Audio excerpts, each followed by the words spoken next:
Toda segunda-feira a gente aborda um tema relacionado à nossa saúde e muitas vezes serve de alerta para você aí de casa prestar atenção em alguma parte do seu corpo, no seu estilo de vida de uma maneira geral. Os dados que eu vou dar agora são bem alarmantes: 84 mortes por hora.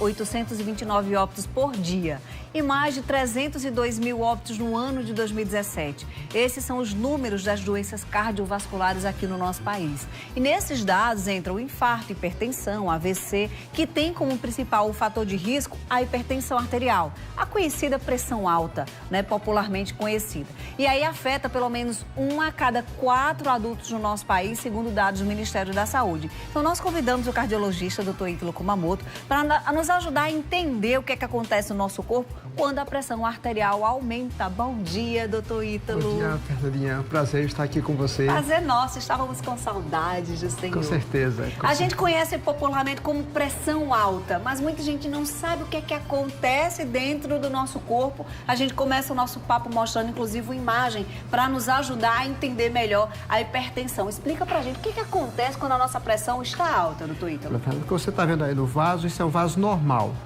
Então você está aí vendo a parede do vaso, a luz do vaso, que ela está cortada transversalmente. E o que é que acontece na hipertensão? Normalmente esse vaso vai se contraindo, vai diminuindo essa luz por conta do aumento da resistência da camada muscular. E quando ele vai se contraindo, o coração que está aí do seu lado direito, ele vai ter que contrair com mais força para jogar a pressão, o sangue, dentro dessas artérias. A consequência natural é uma elevação da pressão arterial dentro do vaso sanguíneo, o que nós chamamos de hipertensão arterial, quando convencionalmente a gente diz que ela está acima de 140/90. Ou seja, 14/9. 14/9 seria um número. Durante muito tempo se preconizou que 12/8 era uma pressão arterial boa, que a gente diz, fulano tá pressão muito boa. Hoje em dia, como é que tá isso? Existe esse... Não, na verdade, o que a gente diz é que realmente eu sou 12/8. No entanto, a gente considera uma linha de corte e também tem subgrupos de pessoas, por exemplo, se são diabéticos, se são idosos, aí pode variar um pouco o nível, mas para o nível de corte, para a população em geral, 140/90. Como saber que a nossa pressão arterial está boa? É provável, é saudável? Não, tá bacana. Para mim, eu não estou no grupo A nem no grupo B, mas para mim essa pressão tá boa.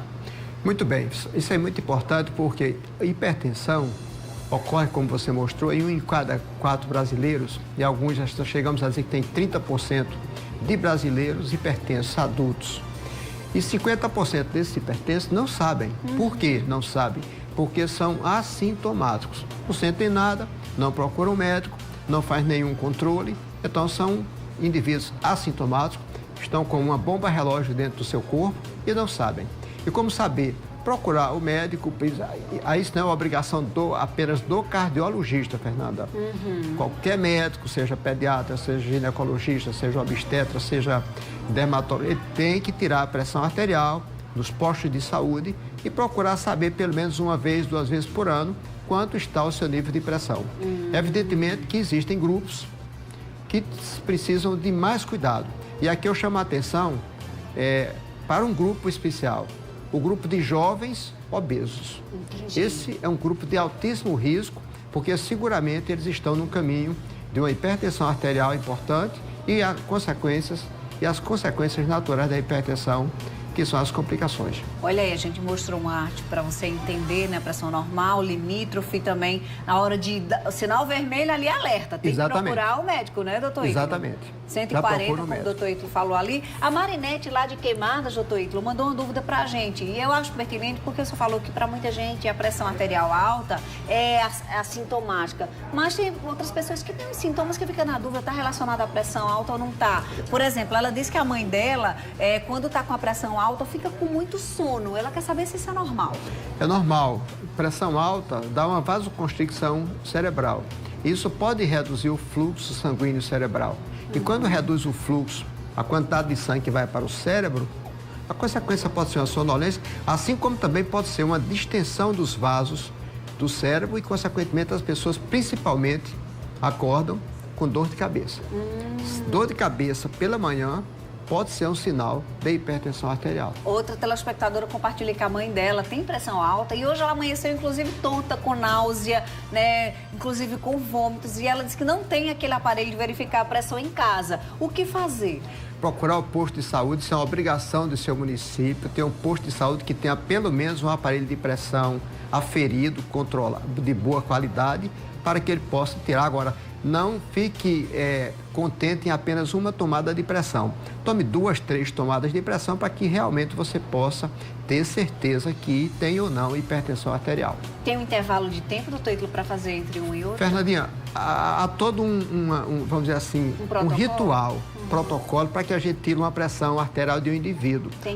O que na prática é difícil porque exige tempo.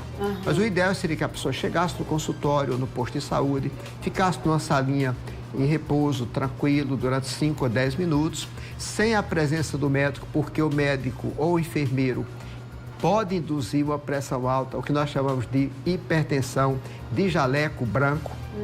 Fica lá tranquilo e a gente usa um aparelho automático, validado, quer dizer, não é qualquer tipo de aparelho, pelo Inmetro.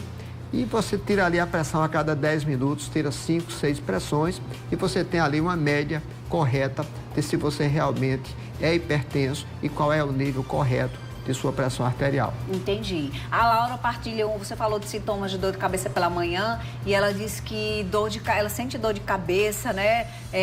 Começa aqui na frente e vai para a nuca, também relata náuseas, dor de barriga e às vezes até dormência no braço. Ela está ficando preocupada, doutor. Com certeza, porque, veja bem, muitas vezes o hipertenso hoje, principalmente o grupo de pacientes que são acompanhados pelo SUS, e a grande maioria, eles usam uma medicação que é de qualidade, mas usam muitas vezes uma vez por dia.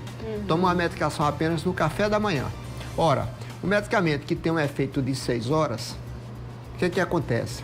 À tarde e à noite você já está sem proteção. O nível sanguíneo desse medicamento cai muito e a consequência é que você já pode ter hipertensão durante a noite. Por isso que a gente recomenda, e essa recomendação, eu acho que aqui nós do Sistema Correio já falamos aqui 1000 vezes juntos, né, Fernandinha? Você não é importante apenas você tratar a hipertensão, tomar o medicamento para a hipertensão. Você tem que controlar a hipertensão. É completamente diferente tomar o medicamento para a pressão arterial e você estar com sua pressão arterial controlada. O que nós queremos é que sua pressão esteja controlada. Verdade. Então, essa dor na nuca, tontura, náusea, pode ser indicativo de pressão arterial. Cansaço quando você sobe uma escada pode ser um indicativo. E muitas vezes você tem outros sintomas atípicos, como, por exemplo, sonolência, dormência na face, dormência no braço. Pode ser sintoma de hipertensão, assim como pode ser sintoma já de consequências da hipertensão arterial, que são principalmente, você já citou, acidente vascular cerebral, o famoso AVC, infarto do miocárdio e insuficiência cardíaca. 3 situações extremamente graves e que merece por parte dos órgãos públicos e da população, porque as pessoas dizem assim, olha, a Constituição diz que saúde é direito do cidadão e dever do Estado. Não, é direito seu. Você que tem que se cuidar. Se você fuma, tem que parar de fumar. Se você está obeso, tem que diminuir o seu peso.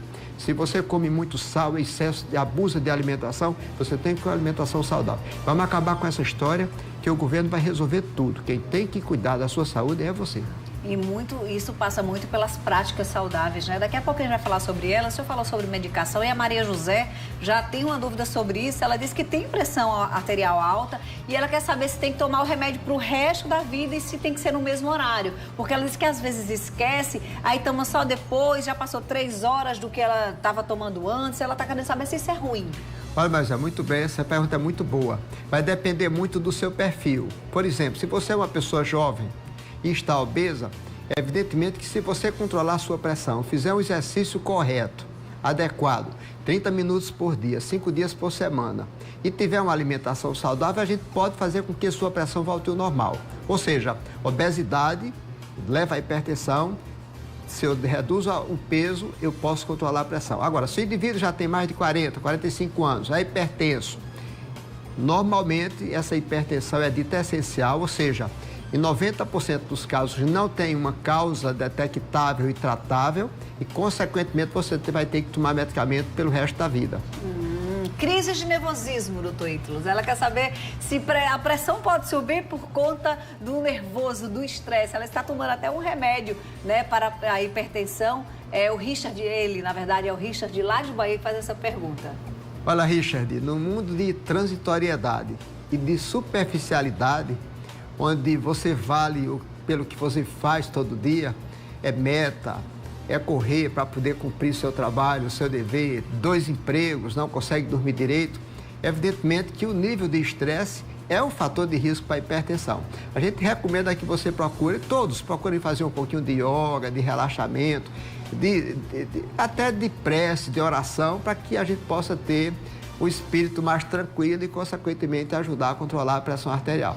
Ou seja, nervosismo e estresse pode elevar a pressão mesmo, né, doutor? Com certeza, mesmo transitoriamente. Mesmo transitoriamente. Uma telespectadora faz um relato pra gente que ela teve pressão alta na gravidez, doutor Ítalo. E aí ela disse que mesmo depois de 7 meses, ela tirou o sal totalmente. Isso foi há 24 anos, já falando de uma história que aconteceu há 24 anos atrás. E aí, graças a Deus, ela não teve mais nada. A gente tá falando da Nilda Almeida, lá no Mangabeira 8, Cidade Verde. Pode acontecer, doutor Ítalo, como o senhor falou aí, na transitoriedade, ela estava grávida, passou, tirou o sal completamente e hoje está em ordem. Oi, Nilda. Esse é um problema hipertensão específica da gravidez.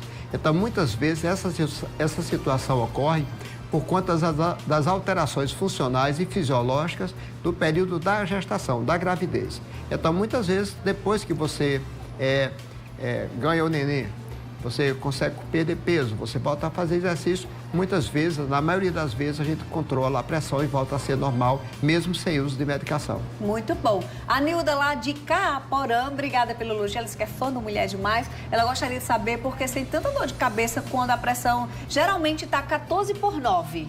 Muito bem, Nilda, isso é importante. Por quê? Porque tem pessoas, principalmente mulheres jovens, que têm pressão arterial de 10/7. 9/6. A minha é 11/7, sempre. Muito boa, né, Fernandinha? Muito boa, apesar do estresse da sua tensão, né? Mas depende muito. Quer dizer, se uma pessoa tem uma pressão normal de 10/7, quando ela chega a 12/8, 13/8, ela já está com sintoma. Ela já começa a ter sintoma. Aí pode vir dor de cabeça, tontura, mal-estar, cansaço e assim por diante. Por isso que a gente diz que tem que segmentar por pessoa e aí vem a tal da medicina personalizada, em que a gente procura cuidar não da doença, mas daquela pessoa individualmente, né? Daquelas características particulares daquele indivíduo. E essa resposta do doutor Ítalo se encaixa na pergunta da Lucinha. Ela disse que é hipertensa, inclusive toma 2 medicamentos, doutor Ítalo, mas mesmo assim a pressão continua subindo. Pode ser que a medicação não esteja agindo corretamente, pode ser que os hábitos de vida dela não estejam colaborando, as duas coisas juntas? Muito bem, isso mesmo, Fernandinha. Em primeiro lugar, você toma 2 medicamentos. Na maioria dos hipertensos estabelecidos, 2 medicamentos não controlam a pressão. Por isso que hoje já tem alguns produtos no mercado em que se junta 3 medicamentos. Não vamos entrar aqui em detalhe, mas se usam 3 medicamentos. Primeiro, mas muitas vezes 2 medicamentos é o suficiente. Só que você toma os 2 medicamentos pela manhã. Então, o que acontece? Esse medicamento tem um efeito farmacológico de 6, 8 horas no máximo. Você, a partir de um determinado momento do dia, por isso que muitas vezes tem pressão alta à tardinha, quando sai do trabalho, porque já não estão mais protegidos com a medicação que tomaram na hora que tomaram o café pela manhã. Entendi. Então, isso é importante. Toma em jejum ou toma depois do café da manhã? Não, toma depois do café. Depois do café. Olha, vamos falar agora de mito e de verdade. Suco de chuchu, baixa pressão, doutor Ítalo? Olha, com certeza, se não baixa a pressão, é muito bom. Não faz mal, é muito melhor um né? suco de chuchu do que uma caixinha dessas que você compra no supermercado, com açucarada, com açúcar, com outros ingredientes químicos que podem, ao invés de proteger você, faz mal ao seu coração e ao seu organismo, com certeza. Então, mal não faz não, né? Não faz, com certeza. Outra telespectadora partilha que a pressão dela sempre foi 10/6, né? Para algumas pessoas 10/6 já seria baixa, né, doutor Ítalo? Com certeza. Para ela está dizendo que é o seguinte, desde que ela foi mãe, ela está sentindo um sono, mas é um sono muito pesado. Amiga, eu vou te confessar uma coisa, eu sinto esse sono, mas eu sei que não tem nada a ver com a minha pressão, amiga. É porque eu não tenho dormido mesmo. Criança de madrugada acordando, doutor Ítalo. Mas no caso dela, ela disse, ela está tentando relacionar. E tem dias que acorda com muita dor de cabeça, no meio da cabeça, assim, pra nuca, ela tá preocupada. É muito importante você também saber que não só uma hipertensão ou uma hipotensão pode ser sintomática. Você pode ter outros problemas, por exemplo, vícios da forma como você dorme, o travesseiro que você usa, o colchão que você usa, a posição da sua coluna cervical durante a noite. Então, tudo isso pode levar a uma cefaleia nucal na nuca pela manhã, sem estar diretamente relacionado com a hipertensão arterial. Doutor Ítalo, para a gente encerrar, quem tem pais hipertensos deve se preocupar? Fatores de risco para hipertensão. Número 1, obesidade. Número 2, estresse. Número 3, obesidade. Hereditariedade, sim. História familiar de doença cardiovascular e hipertensão. Isso é muito importante. É muito importante. Dicas gerais para quem está assistindo o programa. Meu Deus, faz anos que eu não vou no cardiologista, não sei nem qual é a média da minha pressão. Qual é a dica para esse telespectador? Olha, procura seu cardiologista pelo menos uma vez por ano, e controla bem sua pressão. Agora, veja bem, melhor do que você ficar preocupado em controlar a sua pressão, é você controlar a sua vida, em termos de exercício físico regular, em termos de alimentação adequada e em termos de peso normal, não é? Então, controle sua vida, controle seus ímpetos, hábitos, né? Controle sua liberação de adrenalina e você consegue sua pressão. Fernandinha, eu queria abrir um espaço aqui, claro, aqui para fazer um relato aqui, né, de uma homenagem aqui ao doutor Danilo Maciel, ex-presidente da Associação Paraibana de Hospitais e nosso representante permanente na Federação Brasileira de Hospitais, que faleceu anteontem. Nossa. E ontem que nós perdemos o pai da doutora Sandra Esteves, que é a nossa grande cardiologista do Memorial São Francisco. Querido. E aqui eu quero publicamente levar o nosso pesar e pedir a Deus que proteja essas pessoas e dê força para superar esse momento de dificuldade. Verdade, doutor Ítalo. Deus console, né, os filhos, a família de uma maneira geral. Doutor Ítalo, muito obrigada por ter vindo aqui no Mulher Demais. O senhor sabe o carinho que nós temos pelo senhor aqui no programa. Portas abertas sempre, viu? Muito obrigado, Fernanda. Boa semana. Muito obrigado, Correio.